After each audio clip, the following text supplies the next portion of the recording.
Hello and welcome to the new series of Drishti IAS. I am Pooja Dwivedi, and in this segment today we are going to talk about women and UN peacekeeping operations.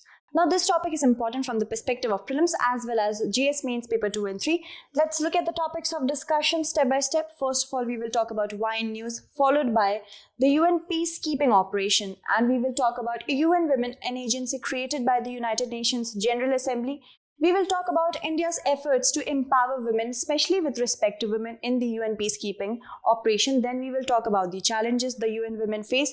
We will talk about the way forward. And in the midst of this segment, I'm going to ask you a prelims-based question for which if you know the answer, please comment in the comment segment. So let's begin with YN news, because speaking at the topic, Future of Women in Peacekeeping Operation at an international conference, the Ministry of External Affairs has said that India strongly believes that more women in peacekeeping operation means more effective peacekeeping. Now, this particular conference was on the topic Future of Women in Peacekeeping Operations, and also it was jointly initiated by Vietnam and the United Nations.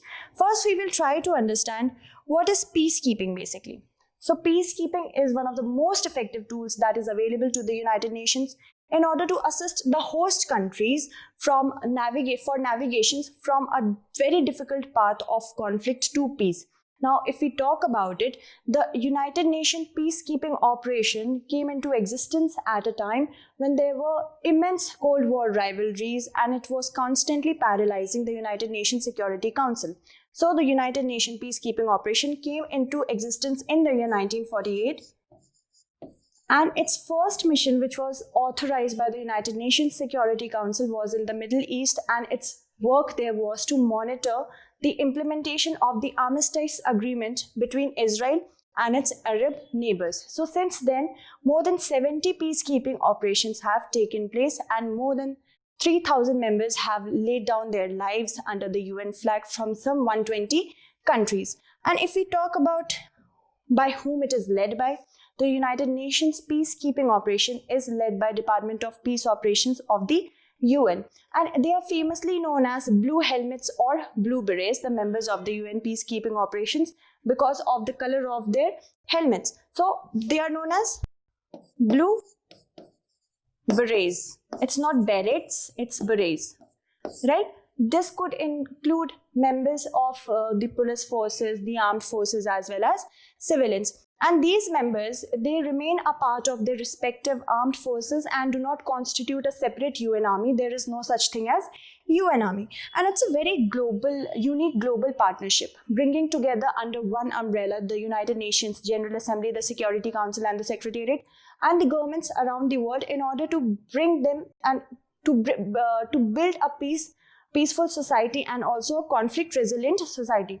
It draws its legitimacy from the UN Charter, and it assists, as I already told you, to provide security, political stability, and peace-building operations. Now, these operations could include a number of measures such as confidence-building measures, also includes power arrangement system, also includes strengthening the rule of law, preserving and sustaining human rights, helping them to get political stability, also electoral process. Also, if we talk about the guiding principles of the UN peacekeeping operation, there are three. First is consent of the parties are needed. Then there is need of impartiality and non-use of force except in the case of self-defense or the defense of the mandate, which it abides by. And who authorizes the deployment of the United Nations peacekeeping force? The Security Council does it, and it works on a very flexible basis. The places where it authorizes the deployment is based on case to case, and it does not include this concept of one-size-fits-all policy. Now, if we talk about financial resources, the financial resources of the United Nations peacekeeping force is collective responsibility of the members of the UN, and they are obligated to do so under the UN Charter, right? Moving on. Who takes the decision? As I already told you, the United Nations Security Council takes the decision of expansion, sustainment of the entire United Nations peacekeeping force. Now, it works in 13 regions right now: Sahara, Democratic Republic of Congo, Cyprus, and Kosovo, Middle East, then Central African Republic, Darfur, Lebanon, South Sudan, Mali, you have Golan, Abyei, and India and Pakistan, right? Moving on, let's talk about UN Women. Now, UN Women is an agency which was created in the year 2010 by the United Nations General Assembly. Its work is to strive for gender equality as well as empowerment of women around the globe, as well as to strive to meet the needs of the women in the society. So if we talk about UN Women, what is the necessity of, what is the significance of UN Women in peacekeeping operations? As from experience and as from data, we know that whenever any sort of conflict is there, women are the forefront of any sort of infliction. And the thing is that women, if they go into peace building operations, they have an inherent quality of empathy. They are a greater part of the society. They can engage greatly with them and also be a role model for the women around the globe, that they can also provide for themselves in the peace building operations. So United Nations Women. Significance, we talked about. India is committed to increase the number of women in the United Nations peacekeeping operation. Also, now, what does it do? United Nations Women, this agency, it builds on the previous work of the UN, which was mandated under 4 charters,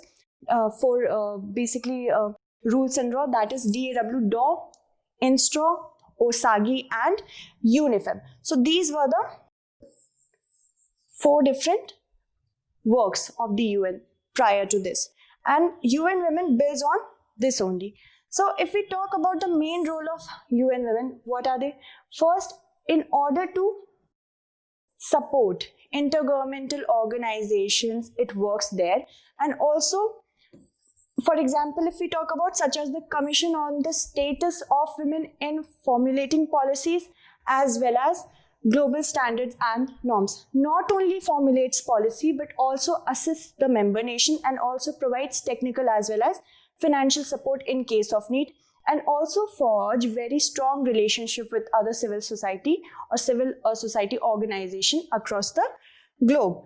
It also holds the entire UN system accountable for its own commitment and also monitors the implementation of it. And if we talk about right now, 2020 has been celebrated as the 20th anniversary of adoption of United Nations Security Council Resolution number 1325 on women, peace and security, which is a groundbreaking resolution spearheaded by women leaders and other organizations working in the field of women empowerment. Also, it is the first resolution that recognizes women's leadership in international peace building operations as well as conflict resolution. Right? Moving on, let's talk about the recent developments during the pandemic, what all happened that is calling for a better engagement, a stronger engagement of women in peace building operation. First, if we talk about a global level, the statistics suggest that globally 243 million women in the age bracket of 15 to 49 have been inflicted upon sexual or other sort of violence by their intimate partners during the entire pandemic-induced lockdown. And if we talk about the numbers right now, it is projected to increase because of various contributing factors such as job security issues, other financial issues. All these factors are going to contribute to the enhancement of such numbers. Now, if we talk about the emerging data, violence against women and girls, particularly domestic violence, has intensified. And as per data compiled by the United Nations itself, France has seen 30% increase in domestic violence during the entire period of lockdown. In fact, the initial days of lockdown. Then comes Argentina. Also, Argentina, Cyprus, Singapore, these countries also recorded a lot of distress calls. The countries such as developed countries such as Canada, Germany, Spain, UK, US also saw surge in the domestic violence and also demand for emergency shelters. Now, if we talk about India, the numbers are appalling, and the number of domestic violence complaints received by the National Commission for Women was doubled from 123 distress calls to 239 distress calls in the first month of lockdown. So this is completely disturbing. So that is why we need more engagement of women in peacekeeping, not only in conflict areas of the world, but in their own homes. Now, if we talk about India's engagement with the United Nations peacekeeping force, now India has consistently remained one of the top troop contributors to the United Nations peacekeeping force, and I'm giving you this data from the United Nations official website. So India has remained the 5th largest troops contributor in approximately 8 countries. Now in the comment segment, please tell me who are the top 4 troop contributors to the United Nations peacekeeping operation, to the United Nations peacekeeping force. And if we talk about the budget, generally for the United Nations peacekeeping force, it contributes 0.61% of the total budget, right? And India is operational, the troops from India are operational in Lebanon, Golan Heights, South Sudan and Congo. And since the year 2018, India has also been co-opted with Kazakhstan's contingent in the country of Lebanon, Beirut, right? So moving on, if we talk about India's role for empowering women in troops, if we talk about, India stands ready to engage with its partners to work towards the enhancement of peace-building operations with the help of women. And also, in the past, India has contributed with the help of the women members, such as in the year 1960, when the women of the Indian Armed Force Medical Services, they went to the Republic of Congo, Democratic Republic of Congo, in order to build a 400-bed hospital. Then in the year 2007, the first ever all-female army formed police unit. This particular unit was deployed in Liberia in the year 2007, and it worked there for a decade. Then the Ministry of External Affairs was also reminiscent of the year 2019, when the efforts of Indian Army officer Major Suman Gawani, she was awarded the Military Gender Award, Advocate of the Year Award. Military Gender Advocate of the Year Award in the year 2019 for her role as a peacekeeper. And also, India was the first country to contribute to the Secretary General's Trust Fund for victims of sexual exploitation as well as abuse, right? So India has empowered its women more than since the last few decades, so much, and it's also committing to get more enhanced operations in that area. So the Indian Prime Minister has joined the Circle of Leadership on the prevention of and response to the sexual exploitation and abuse in the United Nations operations.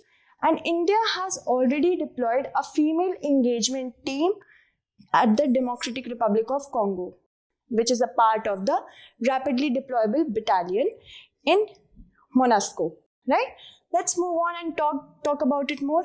India has also pledged a women-formed police unit under the Peace Building Readiness Capability System and is committed to increase the number of women peacekeepers. So India has also been a very active participant in deliberations for peace building with the help of women. And in the past 2 decades, the normative framework on women, peace and security in India have strengthened. So this is the achievement. These are the achievements of India. Now let's talk about challenges. The biggest challenge is the number of women in the UN peacekeeping forces. If we talk about, as of May 2019, women occupied only distressing 4.7% of the military post and 14.5% of the police post in UN peace operation. And this is because women peacekeepers, they are considerably a lot less likely to be deployed in the areas of high-level conflict and where conflicts with respect to sexual violence is very high and harrowing. And this is why is this? Because of the well accepted universal traditional norms of the concept of protecting women, and it interestingly and very disturbingly as well, it extends to the military personnel women and women of the peacekeeping forces as well. Another major challenge that has been pointed out by the scholars were that there is rampant sexual exploitation as well as sexual violence by the peacekeepers themselves, and this is despite of the passing of the resolution of Security Council Resolution 2272, which made the peacekeepers accountable for their actions. Then also it's increasing. Now what is the way forward? The way forward is that we need a more comprehensive implementation of women, peace and security standards or agenda, and this can be done by using plethora of resources and not just restricting conflict related to women in the arena of sexual abuse or sexual violence, but other conflicts as well which have women at the center of it. Also, change is needed in the armed forces of troops contributing countries where such operations lie. Now, if we talk about it, India, when it comes to this particular point, is on the right way, because India has agreed to and it has given or granted permanent commission to women officers in India. We are on the right track. Also, amid such effort, we involve women to come and become the flag bearer of such operations. And moreover, the entire concept of gender-based violence or gender-sensitive approach, it should not only include women, but also, because women, the concept or definition of women is a very conventional definition, which is given by the society, right? So it should go beyond the convention norms and it should go beyond the society given definition and also include the members of the LGBTQ community as well as men for a truly gender-sensitive approach by the UN and the society as a whole, as all of us, we are the change agents. We are the change agents as well as the sometimes central of the victim process. So I am just going to leave you with a thought here that women are not born, but women are made. That's it for today. I am concluding the segment. Tomorrow we shall meet again. Thank you so much for watching.